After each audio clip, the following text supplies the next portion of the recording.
maravillosa conforme señalo y conforme explico esto. En Mateo Él es el soberano, en Marcos Él es el siervo. Observen el contraste definitivo. Él es el soberano, Él es el siervo, dos extremos. Y después llega usted de la misma manera al mismo contraste extremo en los últimos dos. En Lucas Él es el Hijo del Hombre y en Juan Él es el Hijo de Dios. Dos contrastes totalmente opuestos. Hombre y Dios, soberano y siervo. Y entonces las dimensiones de Jesucristo llenan en todo el espacio entre estos dos extremos en ambos casos. El Dios soberano y el hombre siervo. Y todo lo que se encuentra en medio de estos dos polos llena todo lo que Él es. Este es el principio que se encuentra detrás de la diversidad en los cuatro evangelios. Sabemos que Mateo presenta a Jesucristo como rey, como soberano. Todo en Mateo se enfoca en su majestad, en su soberanía, en su gran persona, como el gobernante que tiene el derecho de reinar, el Mesías, el ungido, el rey prometido. De hecho, la declaración de apertura de Mateo le da la clave. ¿La recuerdan en el 1:1? El libro de la genealogía de Jesucristo, el hijo de David, el hijo de Abraham. El libro de la generación de Jesucristo, hijo de David, hijo de Abraham. Y de manera natural, David fue el gran rey. David fue el que promovió la línea o la descendencia real. Y entonces, Mateo desde el principio enfatiza que Jesucristo viene de David. Él viene originándose en Abraham, por así decirlo, en términos de la raza judía, y descendiendo a través de la descendencia de David, la cual le da el derecho de reinar y gobernar. Y entonces el principio de este evangelio es único en términos de Mateo. Ningún otro evangelio comienza de esta manera. Mateo comienza de esta manera porque Mateo lo presenta como rey. Y entonces Mateo rastrea el linaje del Señor desde Abraham a través de la línea real de David. Ahora, le acabo de decir que Marcos lo presenta como siervo. Y debido a que Marcos lo presenta como siervo, Marcos no tiene genealogía en absoluto, porque el linaje de un siervo es irrelevante. Entonces no hay genealogía en absoluto en Marcos. Y Lucas lo presenta como el Hijo del Hombre, y debido a que Lucas lo presenta como el Hijo del Hombre, Lucas toma su genealogía, rastreándola, y comienza en Adán. Debido a que Lucas quiere que sepamos que Él es un hombre que desciende de los lomos del primer hombre, Adán. Y Juan, el cuarto evangelio, quien presenta a Cristo como el Hijo de Dios, hace a un lado toda la genealogía humana y simplemente dice, en el principio era el Verbo, y el Verbo era con Dios, y el Verbo era Dios. Y entonces, Él de manera inmediata se remonta hasta la eternidad pasada y establece la esencia eterna de Cristo. Y como puede ver, cada uno de los evangelios se alinea con su énfasis y de esta manera cuadra su genealogía. Y entonces vemos en Mateo que Él es el Mesías Rey, Él es el soberano ungido, y de esta manera ha venido a nosotros a través de la línea de David. Ahora, hemos rastreado en el capítulo 1 y hemos visto que la línea real viene a través de David y va a lo largo de José y María, y Jesús nace, y Él nace con el derecho de reinar. Si los judíos hubieran tenido un rey en ese entonces, Jesucristo habría sido por derecho de descendencia el rey de Israel. Él tenía ese linaje, y ese es el énfasis del capítulo 1. Mateo establece ahí que Él es el rey, y señalamos en todo detalle, hasta el nacimiento virginal, en todo detalle ahí se encuentra el enfoque de que Él tiene el derecho de reinar en el trono de David.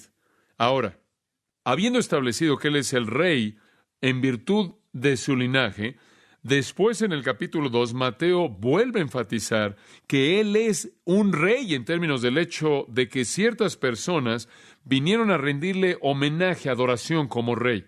Si Él es rey, Mateo nos está diciendo, debe ser evidente por su genealogía.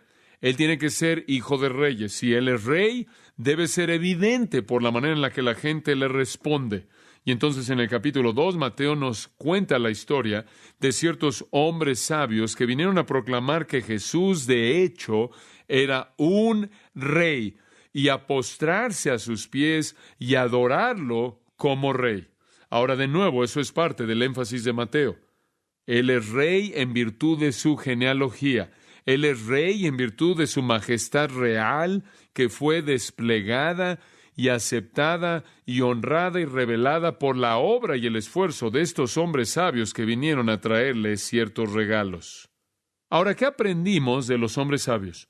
Hubieron algunas cosas fascinantes que necesitábamos saber y las cubrimos. No necesitamos entrar en esto a detalle. Brevemente les recuerdo de algunas cosas. Notará que en el versículo 1 del capítulo 2 dice que hubieron unos magos que vinieron del oriente. La palabra magos es una palabra que no se puede traducir. Es la palabra magos. Simplemente es una designación de una tribu sacerdotal por herencia que venía de entre algunas personas conocidas como los medos. Los medos eran un grupo grande de personas, entre las cuales habían muchas tribus, y una de las tribus era esta tribu de magos, y era un sacerdocio por herencia. Estos eran una especie de personas de muy alto rango, oficiales, sacerdotes entre los medas, en gran parte muy parecidos a los levitas, así como eran entre los judíos. Ellos llegaron a tener esa prominencia debido a su sabiduría, debido a algunas capacidades que tenían en el área del ocultismo, debido a cierta capacidad astrológica y astronómica. Ellos llegaron a tener el lugar de ser asesores de reyes en las cortes también de Babilonia, Persia y Media. Entonces, eran personas muy visibles, tenían un rango tan elevado que de hecho ningún rey jamás llegaba al trono del imperio persa o parto que no fuera preparado en sus leyes, conocidas como las leyes de los medos y los persas, y ningún rey jamás llegó al lugar de ser rey que no fuera aprobado por ellos. Entonces, ellos eran vistos como los que hacían de manera oficial a los reyes del gran imperio al este de Israel. Ellos estaban ocupados en la responsabilidad de reconocer y coronar a los reyes. Ellos habían estado en las cortes de reyes por años y años y años, inclusive por siglos. Y ellos eran los que de manera oficial establecían a los reyes del este. Y qué significativo es que estos que designaban de manera oficial allí en el occidente a los reyes llegaran a Belén, de hecho, para honrar al que había nacido, al Señor Jesucristo, y a honrarlo como rey. Y entonces Mateo vuelve a enfatizar su punto primordial, que Él es rey en virtud de su linaje, Él es rey en virtud del reconocimiento que recibió. Y lo que es interesante es que Él recibió reconocimiento por parte de gentiles en lugar de recibirlo por parte de judíos, de aquellos que designaban de manera oficial a los reyes viniendo del este. Y podría añadirle esto para recordarle, dice usted, bueno, ¿de dónde recibieron ellos la información acerca de Jesús? Y le conté que en el 586 antes de Cristo, alrededor de 500 años y más antes de que Cristo naciera, Israel fue llevado a la cautividad en Babilonia, ¿recuerda? Israel fue llevada cautiva a Babilonia, a esta parte del mundo, y cuando se les dijo a estas personas, estos babilonios y estos medos y estos persas, que estaban mezclados todos en esa área, se les contó del rey que iba a nacer, y de hecho hubo uno de esos judíos que llegó a un lugar de gran prominencia. ¿Quién fue? Daniel. Daniel, dice en Daniel 5:11, se convirtió en el principal de los magos, y sin duda alguna este gran profeta de Dios les habló del rey venidero. Entonces, ellos estaban listos para esto. Ellos estaban esperando y a lo largo de los siglos esperaban, tenían gran expectativa para que llegara este gran individuo ahí a la escena. Y ellos habían transmitido esta información y cuando llegó el momento, ellos estaban listos para verlo como rey, para reconocerlo. Ahora, añadimos otra nota y quiero recordarles algo. Hubieron dos grandes potencias en el mundo en ese entonces. La potencia en el este era este imperio persa que estaba emergiendo, como era llamado en ese entonces, este imperio de los partos. Ese era, en cierta manera, la potencia emergente, aunque en un momento fueron la gran potencia en el mundo. En cierta manera estaban tratando de volverse a alinear, y la gran potencia en el occidente era ¿quién? Era Roma. Y Roma realmente dominaba todo. Entonces, en el occidente, al occidente de la tierra de Israel, todo ese gran continente europeo y por todos lados, incluyendo Israel, y al oeste de esto, los romanos dominaban. Pero el este siempre estaba fomentando, siempre quería tener rebeliones, siempre quería comenzar pequeñas guerras aquí y allá, y entonces existía esta gran hostilidad entre el oeste y el occidente. Como consecuencia de esto, el imperio oriental estaba buscando un rey. Ellos tenían un rey llamado Fraortes el IV, que fue derrocado porque él era un inepto. Y estaban buscando un rey, estaban buscando a un rey. Y estos hombres sabios, entonces, vienen, estos magos, realmente pensaban que quizás este era el monarca que habíamos estado esperando. Quizás este es el que puede tomar las riendas y ser el rey invencible que necesitamos y guiarnos de regreso en contra de la oposición romana, y podemos retomar el mundo que una vez conquistamos. Hubo una época cuando los babilonios y los medopersas gobernaron el mundo, y entonces estaban esperando un rey. Y más allá de eso, yo creo que estos magos también estaban buscando a alguien más que un rey. Yo creo que eran verdaderos hombres temerosos de Dios. Y yo creo que no solo vieron la política en esto, sino que vieron la religión en esto. Y creo que estaban reconociendo que este era un acto fuera de lo normal por parte de Dios para traer a su rey ungido, aquel que fue profetizado en el Antiguo Testamento. Entonces, creo que así como tenían sus metas políticas, también tenían sus metas espirituales en sus mentes, y entonces ellos llegaron y ellos sabían que el rey iba a nacer, y cuando Dios se los reveló mediante el brillo maravilloso de la gloria Shekinah en el cielo en el este, ellos obviamente habían atado los cabos con las escrituras que se les habían enseñado por parte de Daniel y los otros judíos, e inmediatamente empacaron sus cosas y fueron a Jerusalén creyendo que quizás ahí estaba el rey político que habían estado esperando, y sin duda alguna el gobernante espiritual que Daniel y los otros judíos habían comentado que vendría ya por tantos siglos antes. Entonces ellos vinieron a Jerusalén, un grupo de designadores, de aquellos que establecían a los reyes de manera oficial de Persa buscando un nuevo rey. Y realmente esto es lo que Mateo quiere que usted vea. Jesucristo es rey. Y estos hombres que establecían a los reyes ahí en el oriente, que se ocupaban en reconocer a los reyes, lo sabían. Y en un sentido real, estas personas fueron los primeros frutos de los gentiles que vinieron a Cristo. Y por cierto, el mundo judío no parecía reconocer lo que estaba pasando en absoluto. Y eso encaja con las Escrituras porque dice que Él vino a los suyos, y los suyos, ¿qué? No le recibieron. Ahora, con eso como trasfondo, vamos a ver los 5 actos en el drama que se desarrolla en los versículos 1 al 12. Veámoslos. En primer lugar, vimos la llegada, y vamos a repasarlos brevemente. Vimos la llegada en los versículos 1 y 2. Cuando Jesús nació en Belén de Judea en días del rey Herodes, vinieron del oriente a Jerusalén unos magos, diciendo: ¿Dónde está el rey de los judíos que ha nacido? Porque su estrella hemos visto en el oriente y venimos a adorarle. Noten que vieron su aster. Recordarán, les dije que esto significa su refulgencia, realmente su gloria, Shekinah. Ahora, ellos sabían que Él era rey y Él vinieron a adorarle como rey. Este es el gran testimonio de Mateo. Aquí está el mundo no judío, los oficiales más grandes en el oriente, los que establecían a los reyes en el mundo, y lo ven como rey. ¿Puede imaginarse la devastación que el Evangelio de Mateo le causó al mundo judío cuando finalmente fue escrito alrededor del año 50 después de Cristo y comenzaron a leer esto? Que el que habían crucificado de hecho fue reconocido por hombres que de manera oficial designaban a los reyes del este, y ellos lo vieron como el rey Dios, el rey que Dios había prometido.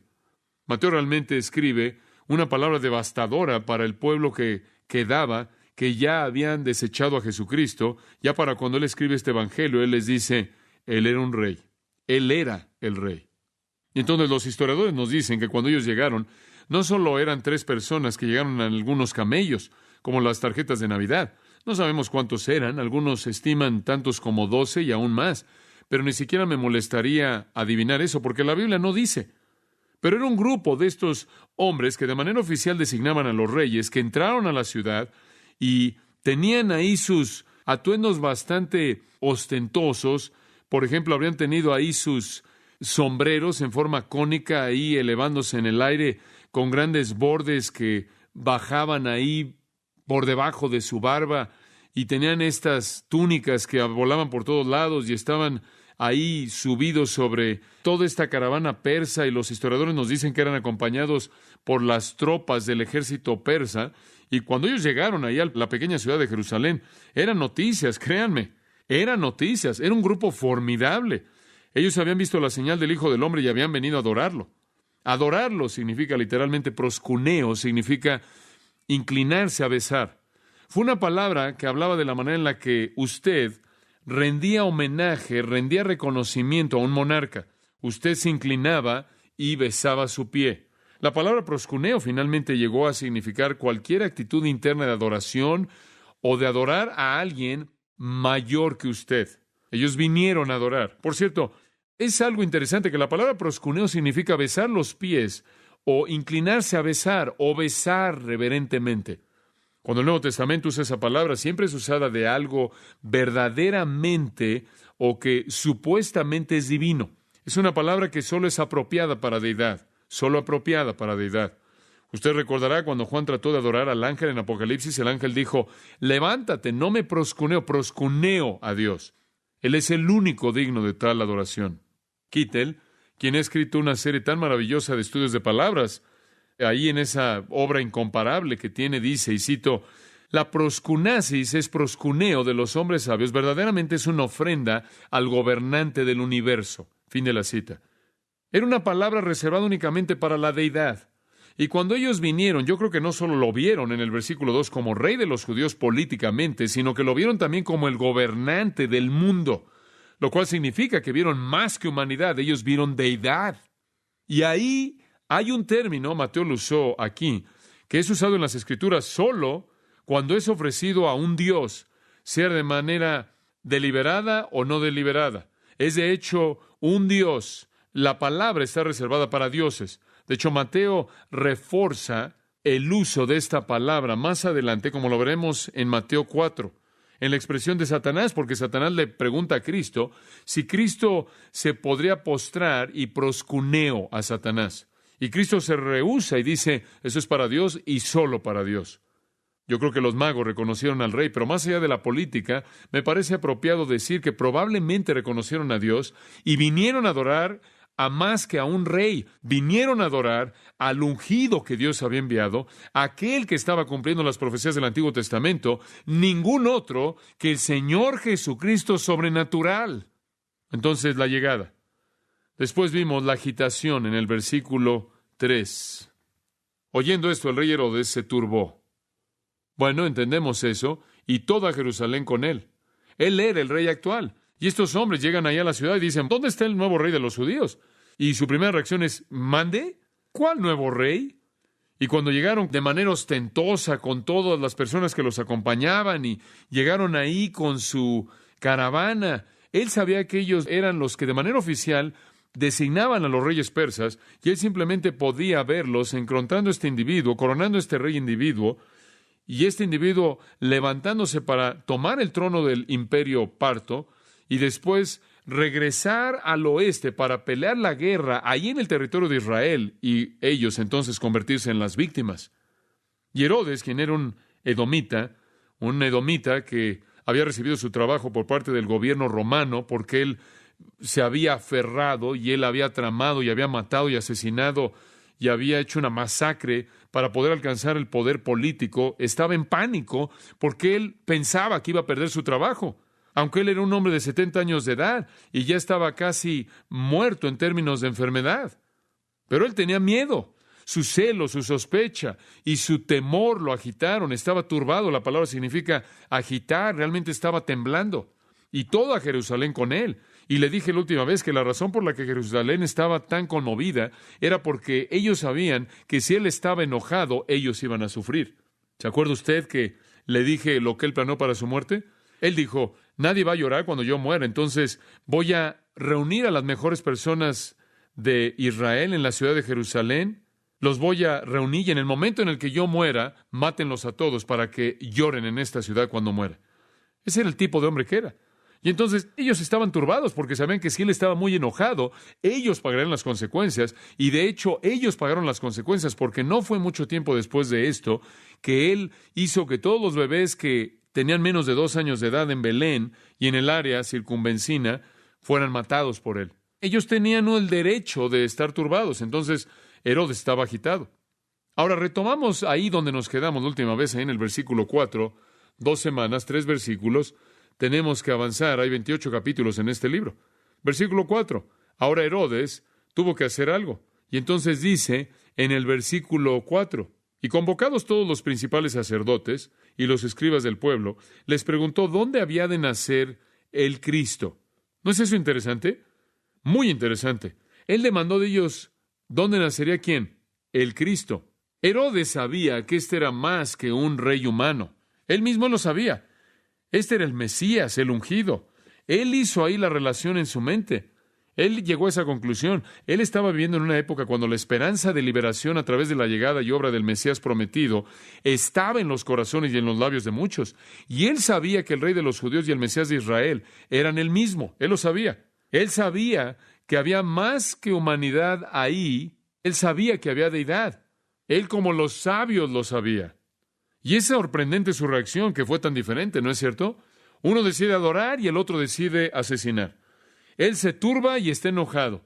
Él, en línea con su mente macabra, él es bastante inteligente como para matar a los magos y probablemente demasiado impotente debido a que habían unos 1,000 soldados persas, muy probable, y su propio ejército era una cosa pequeña. Él no tenía alternativa. Y él no quería matarlos de cualquier manera, porque si él mataba a los magos, él habría matado a su fuente de información acerca del niño.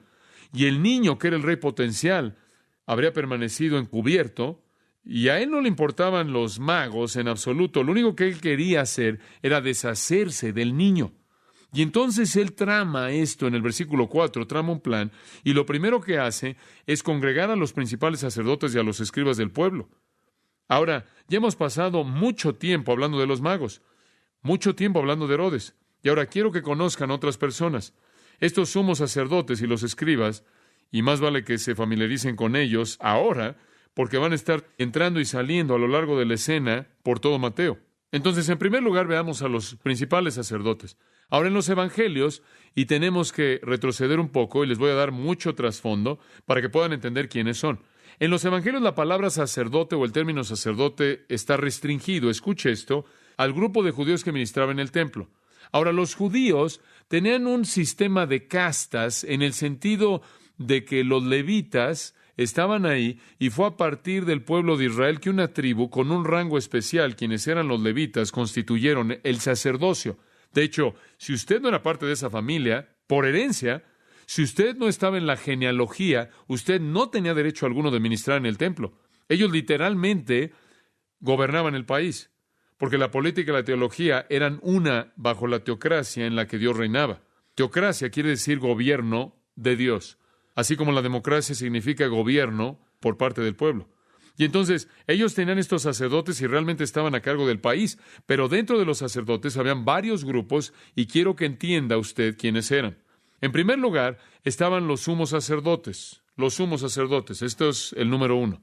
Y por cierto, supuestamente solo debe haber uno a la vez, pero con frecuencia habían muchos que estaban ahí operando al mismo tiempo. El sumo sacerdote era el único sacerdote que se le permitía hacer ¿qué? Entrar al lugar santísimo. Una vez al año en Yom Kippur, el pueblo judío todavía conmemora eso, el día de la expiación. El sumo sacerdote entraba al lugar santísimo, al templo, ahí en el lugar santísimo, rociaba la sangre en el propiciatorio para hacer expiación por los pecados de la nación entera para ese año, y solo el sumo sacerdote lo podía hacer, y solo el sumo sacerdote podía hacer una vez al año, y colocaban campanitas en su túnica, porque ellos querían oír que él estuviera moviéndose ahí, porque si él entraba ahí con pecado en su vida, ¿qué pasaba? Él moría ahí.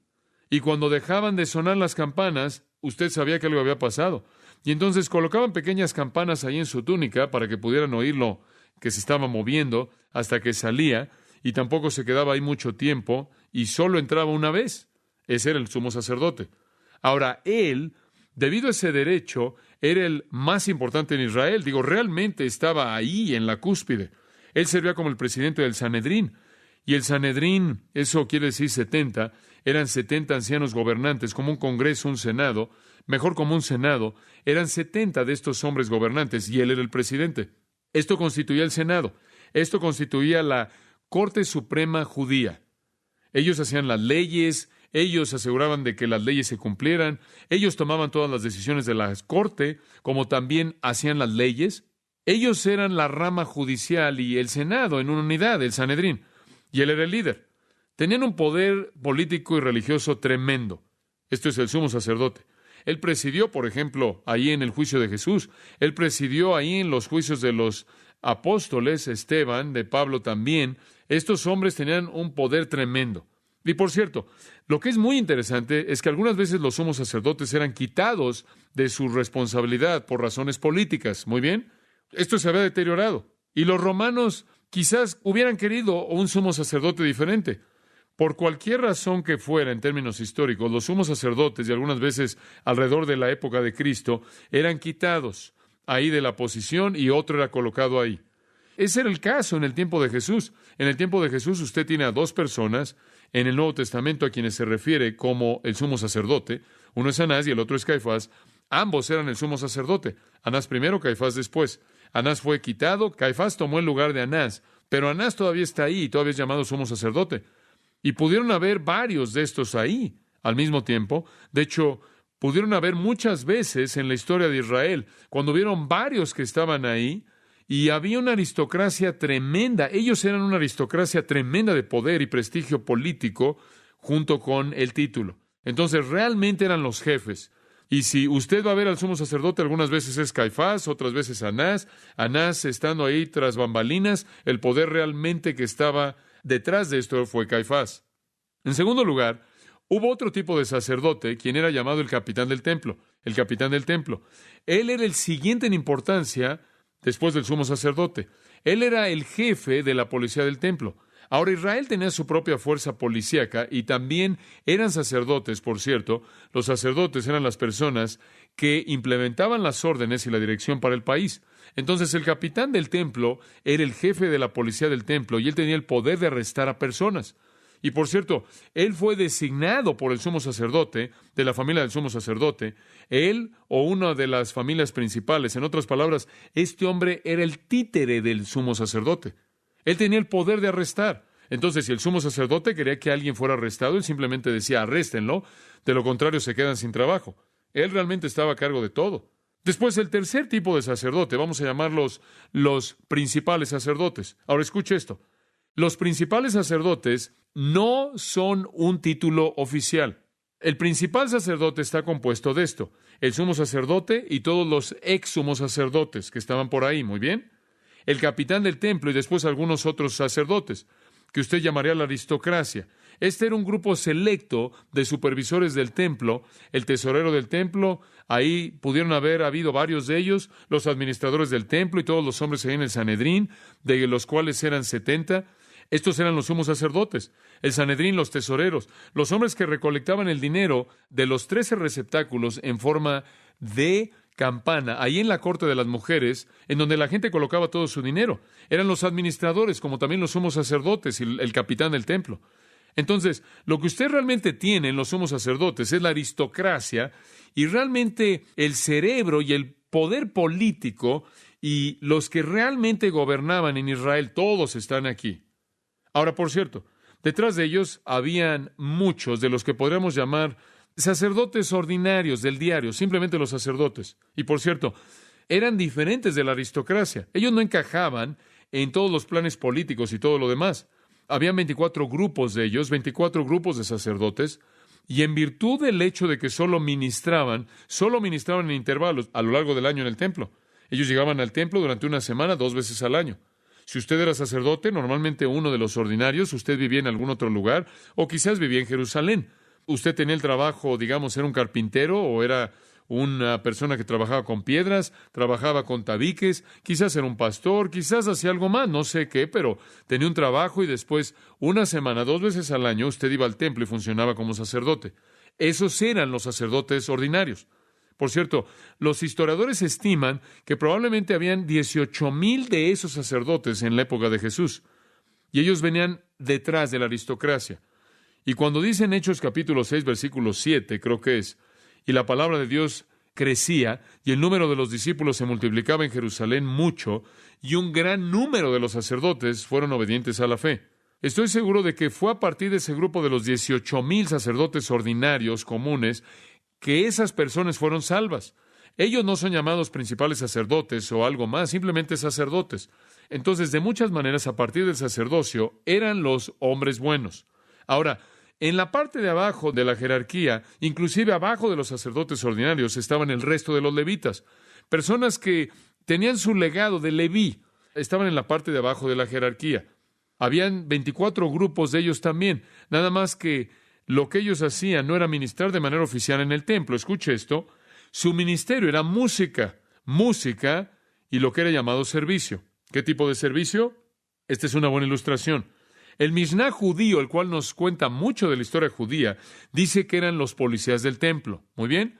Entonces, realmente ellos no funcionaban en un ministerio espiritual. Ellos eran los policías y tenían un ministerio espiritual maravilloso en el área de la música, pero era algo que estaba adjunto al ministerio sacerdotal de hacer sacrificios en los altares y todo eso. Entonces, este era el grupo sacerdotal. En la parte de arriba de la jerarquía está el sumo sacerdote, después el capitán del templo, después los principales sacerdotes y la aristocracia, después los sacerdotes ordinarios y después en la parte de abajo, hasta el fondo, los levitas que ayudaban ahí en el templo. Ellos eran la policía del templo y a ellos se hace referencia, como ustedes bien saben, varias veces en el Nuevo Testamento, en el libro de los Hechos, como también en el Evangelio. Lo veremos conforme vamos avanzando. Ahora, estas personas son la aristocracia y los ordinarios. Estos eran los oficiales en todo el país judío y claro, sobre esta estructura entera estaba el gobierno romano, porque los romanos habían hecho un estado de Israel que estaba bajo su autoridad. Pero ya para cuando usted llega al tiempo de Jesús, y esto es lo que quiero que recuerde, ya para cuando usted llega a la época de Jesús, los principales sacerdotes no son nada más que un montón de políticos corruptos buscando sus objetivos personales. Muy bien, las intrigas en el templo son increíbles. Son políticos corruptos desde el principio. Escuchen esto, desde el principio mismo se nos presentan aquí en Mateo 2, en el Nuevo Testamento, y desde el comienzo están en conflicto con Jesucristo, y van a estar en conflicto con Jesucristo hasta que finalmente Él muere en la cruz, una víctima de sus mentiras, y de sus tramas, y de sus planes, y de su política. De hecho, lo primero que Jesús jamás hizo, cuando Él se involucró en su ministerio, Él fue ahí a Jerusalén, entró al templo, y Él hizo un látigo y limpió el lugar, y Él echó a andar esto. Él realmente estaba dándole un golpe frontal a lo que estaba pasando ahí en Israel, lo cual era una perversión de la verdad de Dios. Él limpió su inmundicia ahí del templo. Pero estos hombres, estos principales sacerdotes, eran los que tomaban las decisiones ahí en el país. Ahora, observe de manera adicional ahí en el versículo 4, que dice que fueron convocados todos los principales sacerdotes y los escribas.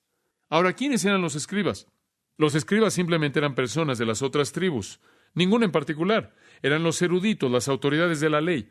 Estas personas habían pasado su vida entera estudiando la ley. Estos eran los eruditos bíblicos. Y con eso significaba el Antiguo Testamento, obviamente. Ellos no tenían un Nuevo Testamento. Entonces, ellos eran los eruditos del Antiguo Testamento. Ellos conocían todo detalle insignificante del Antiguo Testamento. Usted sabe, por ejemplo, que Esdras era un escriba. Ellos decían de Esdras que Esdras se había memorizado el Antiguo Testamento entero. Entonces Esdras se podía sentar y escribir un manuscrito, un rollo ahí del Antiguo Testamento de Génesis hasta el final de memoria. Ahora, estos hombres realmente estaban muy metidos en aprender el Antiguo Testamento. Estos eran los escribas, eran los eruditos. Ahora observe esto. Algunos de ellos se unieron al grupo de los fariseos porque eran literalistas, eran los fundamentalistas, eran los legalistas. Ellos creían en todo lo que era dicho de la manera en la que fue dicho. Por otro lado, algunos de ellos se unieron a los saduceos porque ellos eran los liberales que querían hacer a un lado gran parte de las Escrituras y negaban ciertas cosas en las Escrituras, cosas tales como la resurrección, como los ángeles. Entonces usted tenía aquí dos grupos teológicos, los fundamentalistas y los liberales en esa época, pero ambos tenían sus escribas y sus eruditos. Y sea que los escribas de los fariseos o fueran escribas de los saduceos, ellos continuamente estaban desafiando a Jesús, ¿no es cierto? Ellos venían y trataban de hacer que cayera con sus palabras. Entonces tiene aquí toda la maquinaria política y los cerebros de Israel, y comienza con esto aquí en Mateo 2, comienzan a oponerse a Cristo. Por cierto, los escribas más adelante llegaron a ser conocidos como rabinos, y esas son las raíces de lo que conocemos en la actualidad como rabinos. Ellos eran los eruditos de la ley. Un rabino en la actualidad no es alguien que está en la línea sacerdotal levítica. Ni siquiera sabemos quiénes son esas personas. Un rabino es un escriba moderno. Entonces, Herodes llamó a los políticos y a los teólogos, los convocó, los reunió. Debió haber sido muy molesto para ellos. Aquí están los políticos más importantes que nunca habían oído de este nuevo rey. Y aquí están los principales teólogos que no sabían nada de él tampoco. Y es sorprendente que realmente ellos fueron ganados. Ellos realmente estaban un paso atrás de un grupo de persas que llegaron de cientos y cientos de millas a lo lejos para llegar aquí y estudiar bajo sus narices ignorantes y anunciarles que un rey había nacido, quien no era ningún otro que su Mesías. Les tenemos noticias. Ustedes deberían saber esto. Los paganos están adelante de nosotros. Estaban aquí entrando al acontecimiento de toda la historia y ni siquiera lo supieron. Entonces, Herodes le pregunta a esta aristocracia, aquí a la maquinaria cerebral de los teólogos, les dice, bueno, ¿dónde es que van a ser el Cristo? ¿Dónde van a ser? Aquí hay un comentario al margen interesante, y esto realmente no está en el texto, pero no pude evitar sino pensar en esto. Me parece sorprendente que Herodes hizo esta pregunta, no porque él quería realmente saber dónde nacería el Cristo, para que pudiera tomar el conocimiento de esa verdad y aplicarlo apropiadamente, sino para saber esto y usarlo para sus propios fines. Y nunca me deja de asombrar cuántas personas buscan cierta información de la Biblia para usarla para sus propios fines en lugar de usarla de la manera en la que Dios ha diseñado que se use. Eso no está bien. Herodes buscó la palabra de Dios para usarla de una manera pecaminosa en contra de la voluntad de Dios. La Biblia no debe ser manejada así. Debe ser manejada con un sentido de reverencia, como algo sagrado, un sentido de asombro y una respuesta de obediencia. Pero él quería saber, no por las razones correctas. Ahora él debería haber sabido sin preguntar. ¿Sabe que era conocimiento común dónde iban a ser el Mesías? Todo el mundo sabía eso. No había duda de esto. Muchas de las personas, por lo tanto, nos dice Juan 7:40, cuando oyeron esto, dijeron, de cierto, este es el profeta. Otros dijeron, este es el Cristo. Pero algunos dijeron, ¿acaso el Cristo vendrá de Galilea?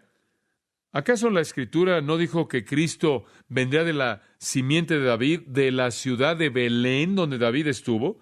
Ahora, aquí viene Jesús, y él dice varias cosas en Juan 7, y la multitud comienza a gritar, oye, quizás este es el Cristo. Y alguien dice, no puede ser el Cristo, porque todos sabemos que el Cristo no viene de Galilea, él viene de Belén. Esto era conocimiento común. Herodes debió haber sabido. Quizás él lo sabía, pero él solo quería asegurarse. Él no quería perder tiempo. Él realmente no tenía la confianza. Él quería una declaración oficial del grupo de los cerebros. Y es tan increíble, es realmente tan increíble, que se lo dieron, versículo 5. Ellos le dijeron, en Belén de Judea, porque así está escrito por el profeta. Y tú, Belén, de la tierra de Judá, ¿no eres la más pequeña entre los príncipes de Judá? Porque de ti saldrá un guiador que apacentará a mi pueblo Israel. Ellos citaron las Escrituras. Ellos le citaron a Miqueas, capítulo 5, versículo 2, y le dijeron, él va a nacer en Belén. Esa es la palabra oficial del profeta Miqueas. Impresionante. Ellos sabían eso. Sin embargo, no le dieron atención en absoluto a los acontecimientos en Belén, lo cual para este entonces había ocurrido meses atrás, y sin duda alguna los pastores habían dado a conocer lo que había pasado. ¿Quién fue Miqueas? Miqueas fue un profeta. Lea ese pequeño libro en algún momento. Es un libro fantástico. Miqueas, permítame contar algo de él. Miqueas fue un profeta quien habló haciendo denuncias como relámpago. Él fue un hombre de quien salió un torrente de cosas. Miqueas no solo fue uno de esos hombres que se aparece para hablarle a la gente de lo amable que era. Miqueas no era un afirmador. Miqueas era un denunciador. Miqueas habló como un relámpago en contra de los gobernantes falsos de su época, y después de que él había denunciado a los gobernantes falsos, él vio a lo largo de las edades hacia adelante, y él dijo, uno de estos días, un verdadero gobernante va a venir. Uno de estos días, un gran gobernante. Uno de estos días, el rey, el Mesías. Y ustedes lo sabrán porque él nacerá en una pequeña ciudad, la ciudad de Belén, una vez llamada Efrata, la ciudad donde David establece su hogar. La voz de Miqueas es la voz de un profeta. La voz de un profeta que proclamó y él hizo llorar a una nación que lloró y lloró por su rey. Y Miqueas dijo, él va a venir, y él va a venir, y todos los gobernantes falsos van a ser hechos a un lado, y él va a ser el verdadero gobernante, y él va a venir en Belén. Y Mateo dice que los principales sacerdotes y los escribas dijeron, en Belén de Judea, porque así está escrito por el profeta, y él proceden a citarlo. Pero me encanta lo que hace Mateo. Él añade un pequeño toque al final del versículo 6. Y tú, Belén, y bien podría ser, y no estoy seguro de esto, entonces no voy a ser dogmático, pero bien podría ser que los escribas y los principales sacerdotes, y los escribas simplemente dijeron versículo 5, y quizás Mateo añadió el versículo 6.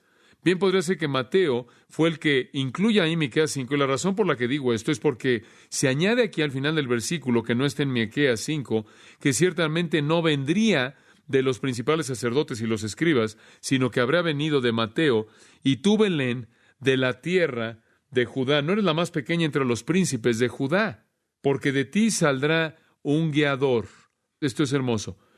Dice, un guiador que apacentará a mi pueblo Israel. Eso no está en Miqueas, cuando dice apacentará.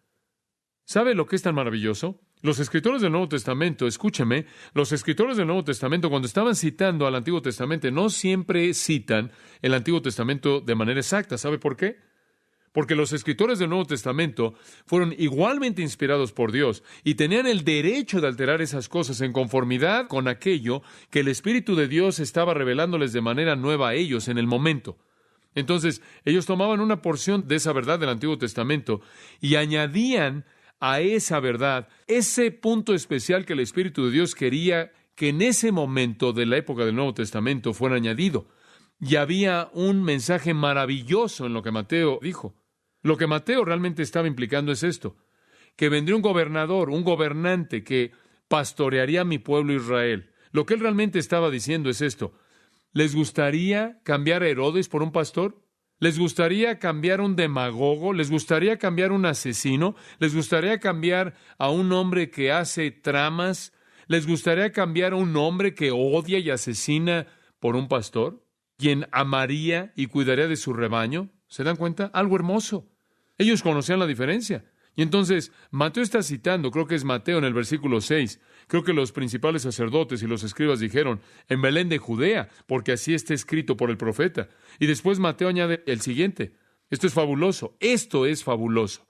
Dice usted, ¿qué quieres decir? Escuche, todo hebreo en el mundo, todo judío en el mundo, y permítame decirlo de manera clara desde el principio. Amo Israel, créame. He estado ahí un par de veces y hay algo acerca de ese lugar que hace que mi corazón se acerque ahí, aun cuando no estoy ahí. Y tengo un gran amor por el pueblo judío. ¿Usted sabe que los mejores amigos que tengo en el mundo son personas judías? Eso es verdad. Jesús, Pablo, Pedro, David, Moisés, todos ellos. Paso más tiempo con gente judía que con cualquier otro tipo de gente. Entro a mi oficina 6 horas al día y simplemente leo a estas personas judías una y otra vez. Mateo judío. También estoy llegando a quererlo mucho. Como puede ver, no tengo problema con eso. Simplemente estoy tratando de decirle lo que la palabra de Dios dice. Y todo judío en la historia es confrontado con Miqueas 5:2. Oye, el profeta dijo, él nacería en Belén. Jesús nació en Belén. ¿Qué vas a hacer con eso? ¿Quieres oír otra cosa? Inclusive los sumos sacerdotes y los escribas, los políticos que estaban en el liderazgo, y los teólogos que estaban en el liderazgo en la época dijeron que él nacería en Belén, como Miqueas dijo. Ahora escúchame. Cuando algunas personas judías vienen y me dicen, bueno, el Mesías no es una persona, es una actitud.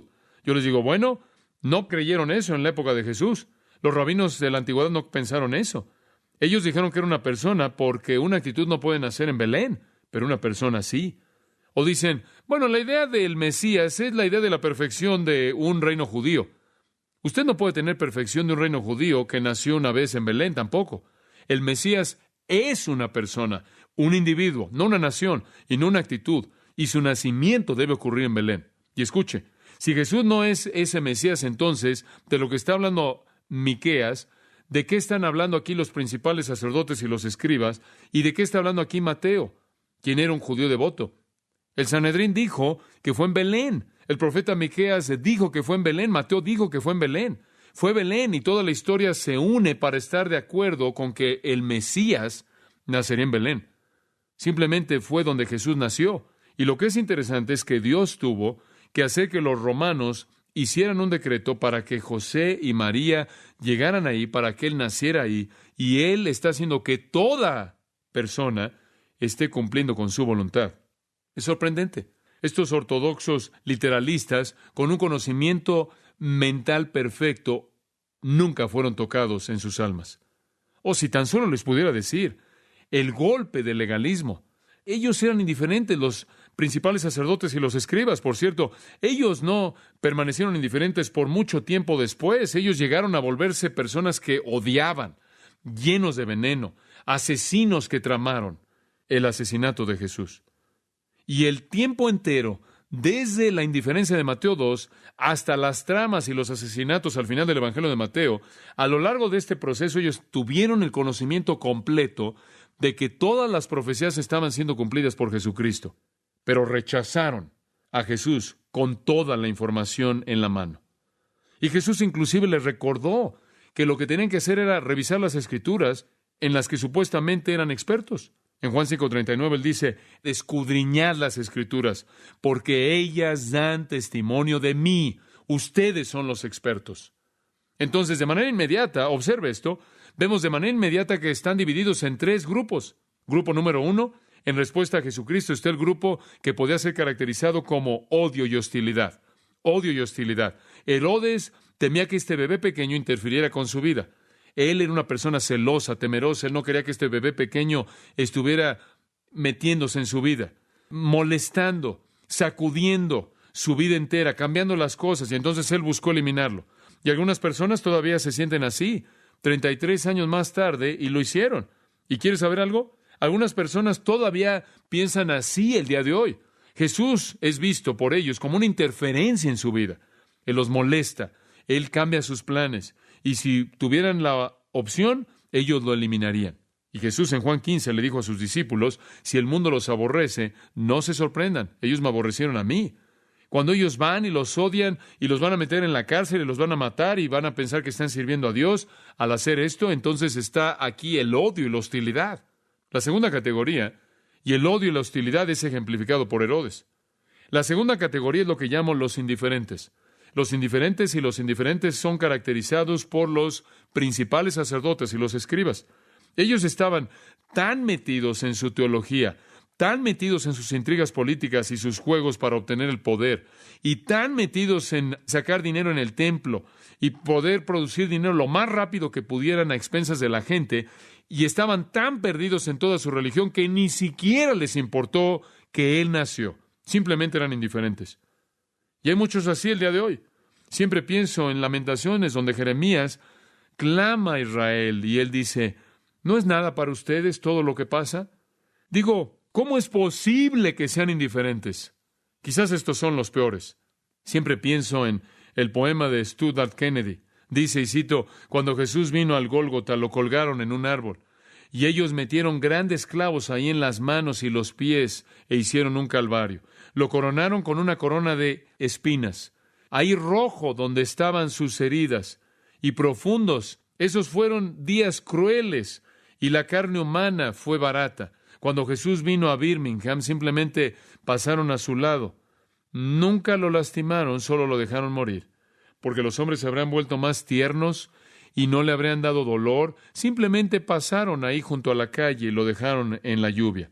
Aún así, Jesús lloró, los perdonó, porque no sabían lo que hicieron. Sin embargo, todavía llovió y vino la lluvia del invierno que lo mojó. Las multitudes se fueron a casa y dejaron las calles sin un alma para ver a Jesús agazapado contra una pared, y clamaron por el Calvario. Stuart Kennedy está diciendo que él habría preferido el odio que la indiferencia. En tercer lugar está la adoración, caracterizada ¿por quién?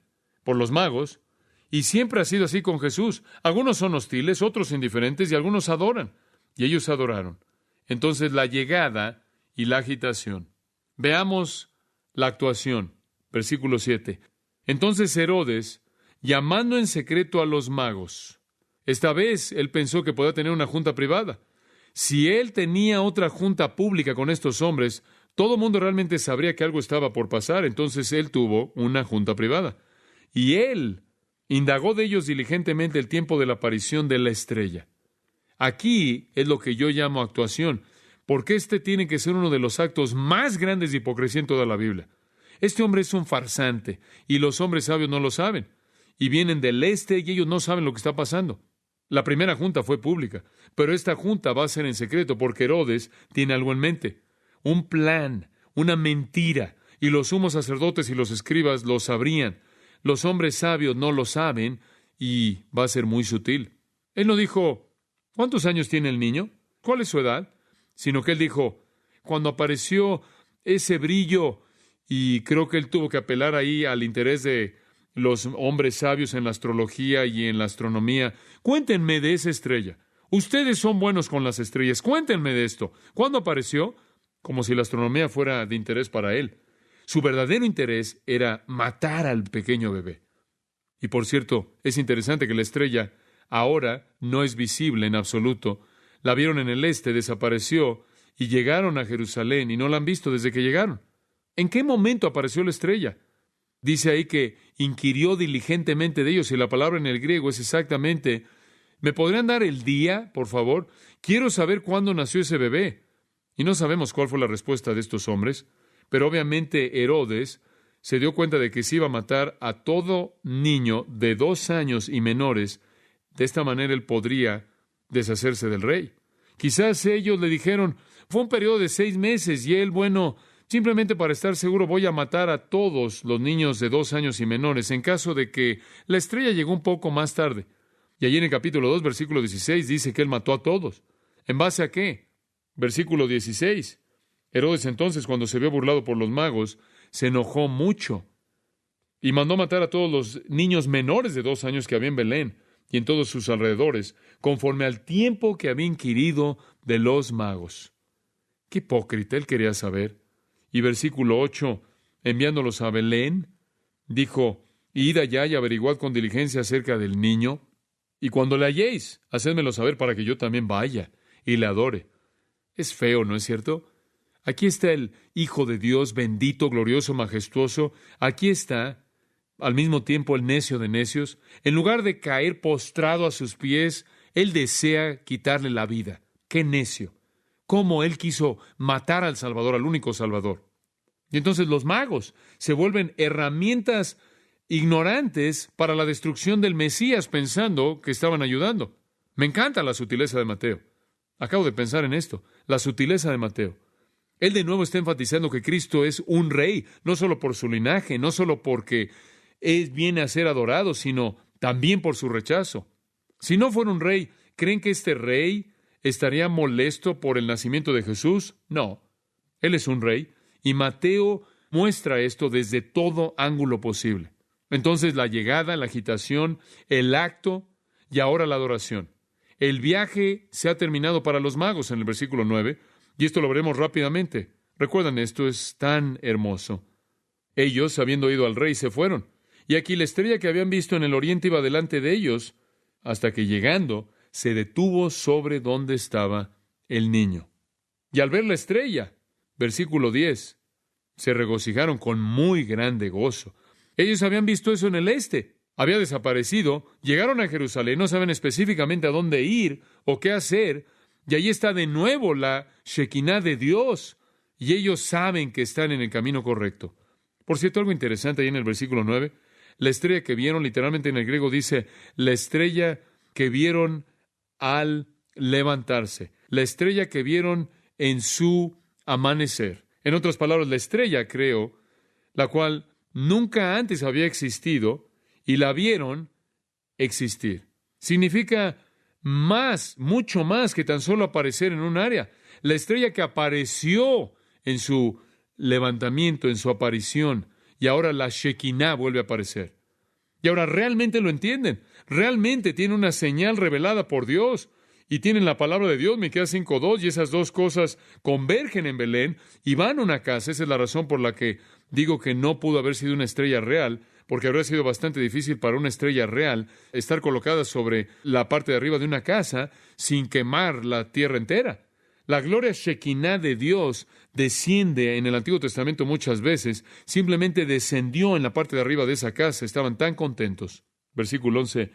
Y al entrar en la casa, y ya para este entonces están en una casa, ya no están en un establo, el bebé ya tiene varios meses de edad, y encuentran un lugar donde quedarse hasta que de nuevo puedan recuperar la fuerza para ir a donde Dios les va a decir que vayan, porque ellos saben que esta es una nueva vida para ellos.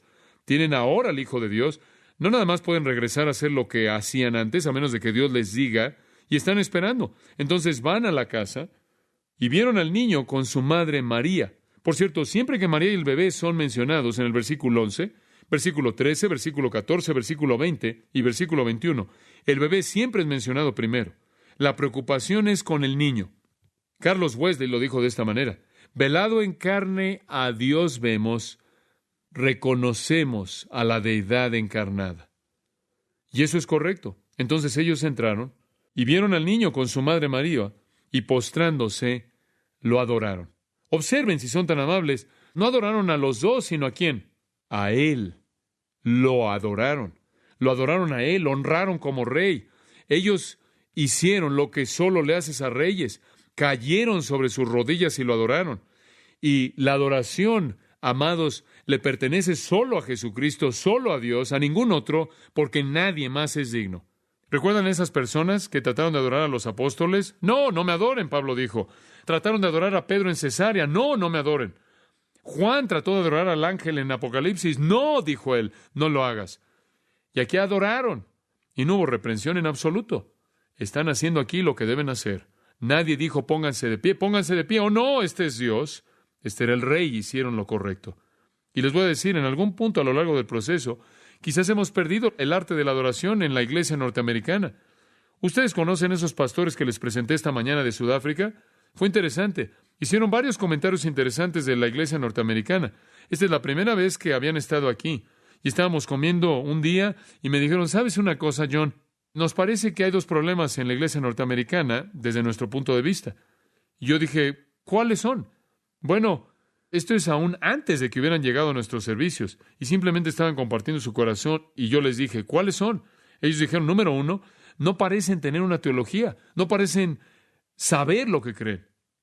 Hacen cosas, tienen programas y sentimientos y es emotivo, pero no saben lo que creen. En segundo lugar, no conocen el significado de la adoración. Me pareció que esa fue una observación muy interesante. Ustedes saben, somos un grupo de personas tan ocupadas. Tenemos un hombre que se acaba de salvar, inmediatamente hay que meterlo al ministerio. Ustedes saben, oímos el lema, salvado para servir. No me gusta eso.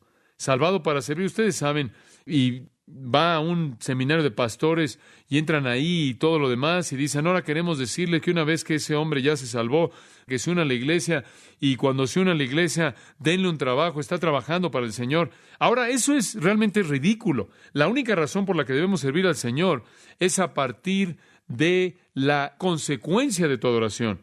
Y les voy a decir, honestamente, me molesta. Esa es la razón por la que no lo van a oír y van a venir a Grace y vienen aquí todo el tiempo y nadie va a acercarse a usted y le va a decir, ¿ya se unió a la iglesia? Y si ya se unió, ¿tiene un trabajo? Dices, espera un momento. Oye, sé dónde estoy, solo estoy tratando de adorar al Señor, ¿se da cuenta? Ni siquiera veo mi ministerio como salvo para servir. Soy salvo para adorar. Y a partir de mi adoración, yo confío que esté bendiciendo a alguien más. ¿Sabe algo? Esto quizás pueda sorprenderle. Ni siquiera preparo sermones para usted, no lo hago. No voy y digo, tengo este texto, quizás voy a hacer un sermón. No. Tomo el texto y yo veo el texto de esta manera. ¿Qué puedo aprender de la gloria de Dios a partir de esto? Y después de que he pasado la semana entera estudiando eso y viendo a Dios aquí, y espero que me he caído ante sus pies y estoy postrado en adoración y alabanza, postrado en adoración, a partir de eso surge el sermón. Y es muy fácil que surja el sermón a partir de eso. Somos salvados para adorar en primer lugar. Realmente hicieron el comentario en algunas iglesias que realmente enseñan la Biblia. Les parecía que ellos adoraban la enseñanza en lugar de adorar a Cristo. ¿Eso es algo triste? Bueno, me tengo que apurar aquí. He estado hablando ya por 1 hora. Esto es bueno, pero bueno, de cualquier manera, vamos a terminar aquí en 1 minuto. Entonces, ellos adoraron. Realmente no le molesta, yo sé. Dios no quiere a cantantes famosos y a trabajadores famosos y famoso de todo el mundo. Él solo quiere adoradores que le alaben, le adoren. Me acuerdo de Fred Barshaw, creo que él dijo, Él escribió en nuestro pequeño manual que deshonramos a Dios al intentar, no sé quién lo dijo, de manera original, quizás fue él, deshonramos a Dios al intentar servirlo sin que realmente lo conozcamos. Porque ¿sabe usted lo que sucede? Nuestro servicio se echa a perder, pero conforme servimos a partir de una vida de adoración, como consecuencia de una vida de adoración, Él está en control del servicio para su gloria. Entonces, ellos adoraron, y ellos adoraron al dar, y esa es una gran manera de adorar. Dice usted, oye, vamos a romper el espíritu de la adoración al recoger la ofrenda. Eso no rompe el espíritu de la adoración.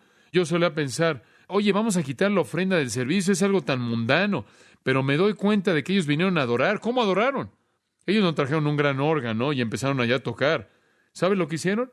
Ellos no sacaron ahí una gran ventana de cristal emplomado. Véanla.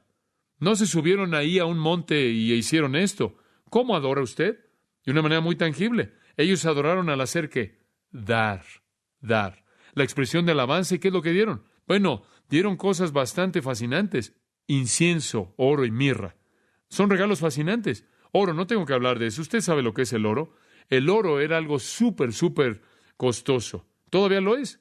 Por cierto, el oro era usado solo para las mejores cosas.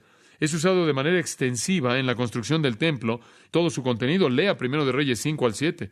2 de Crónicas 2 al 5. El oro se usa. Era usado como joyas. Y usted realmente era muy rico si podía usarlo en sus utensilios. Era de mucho valor. ¿Qué hay acerca del incienso? Incienso puro. Y de manera incidental, una incisión fue hecha en la corteza de cierto árbol que se cultivaba allí en Arabia, y el líquido que salía, este líquido era blanco, era incienso. De hecho, creo que la palabra hebrea original en el Antiguo Testamento es la idea de llamémosle jugo, este líquido blanco. Y tenía varios usos. Era usado obviamente para que fuera una fragancia, porque emitía un olor fragante. Era usado en los sacrificios de alimentos en Levítico 2. La esencia, de manera simbólica, se elevaba a Dios. Fue usada en el Cantar de los Cantares como una boda. Digo, cuando te preparabas para tu boda, te colocabas esto y olías muy bien. Los perfumes son algo de la antigüedad. Este era el incienso. Y después estaba la mirra. Un pequeño árbol en Arabia, un pequeño árbol también daba un perfume hermoso. Era mirra. Y lo usaron en Proverbios para perfumar la cama, para colocarlo en tu ropa. Era el desodorante de la antigüedad. Esta era la mirra. De acuerdo con este capítulo 2, cuando Esther se estaba preparando para salir al rey, ella se puso mirra para oler bien. Y también la mirra era usada en la misma procesión de la novia cuando era usado el incienso. Mezclado con vino en Marcos 15 servía como anestesia y fue usado en Juan 19 en preparación del cuerpo de Jesús para la sepultura. Y entonces había oro muy preciado, había incienso, un incienso que olía muy bien, y había mirra, un perfume y un ungüento hermoso. Ahora, la importancia de eso iba más allá del uso natural de cada regalo. Simplemente fueron regalos hermosos, de mucho valor. De hecho, a nivel personal, creo que esta familia pobre, José y María, que no tenía nada, y José ahora ha dejado su trabajo, más tarde son enviados a Egipto, ¿se acuerdan? Por Dios. No tenían manera de sustentarse a sí mismos en Egipto. Él habría tenido muchas dificultades en una cultura extranjera estableciéndose a sí mismo ahí. Y yo tengo mucha confianza en que el oro, el incienso y la mirra fueron los recursos, la cuenta de banco que fue usada para apoyar a la pequeña familia, conforme ellos comenzaron por primera vez antes de que hicieran su viaje de regreso finalmente a Nazaret y él retomara su profesión antigua. Esta fue de lo que vivieron. Este fue su fuente de sustento. Fue algo de valor. Pero permítame dar un paso más hacia adelante al terminar. El oro es un regalo para un rey. El oro está asociado con un rey. José, cuando él estuvo en Egipto, cuando fue el virrey ahí junto al rey, dice que recibió una cadena de oro. Daniel lo mismo. Él recibió oro conforme estuvo al lado del rey. Los reyes en la Biblia tenían coronas de oro, cetros de oro. Salomón tuvo oro por todos lados. Y una descripción de Salomón en 1 de Reyes 10. El oro es mencionado 10 veces ahí. El oro era el regalo para un rey. ¿Y qué es lo que Mateo nos está diciendo? Jesús es ¿qué? Rey. Él es un rey. Él es un rey. Y conocemos a Jesús en términos de su realeza. Y cuando usted viene a Jesús, escúcheme, cuando usted viene a Jesús, como dije la semana pasada, usted es alguien que cree en la salvación de señorío. ¿Recuerda esa frase? Usted viene como un súbdito, un rey, a un señor. Nelson, el gran almirante, siempre trataba a sus adversarios con gran amabilidad y cortesía. Después de una de sus victorias navales, el almirante derrotado fue traído ahí a bordo del barco de Nelson y ahí al camarote de Nelson.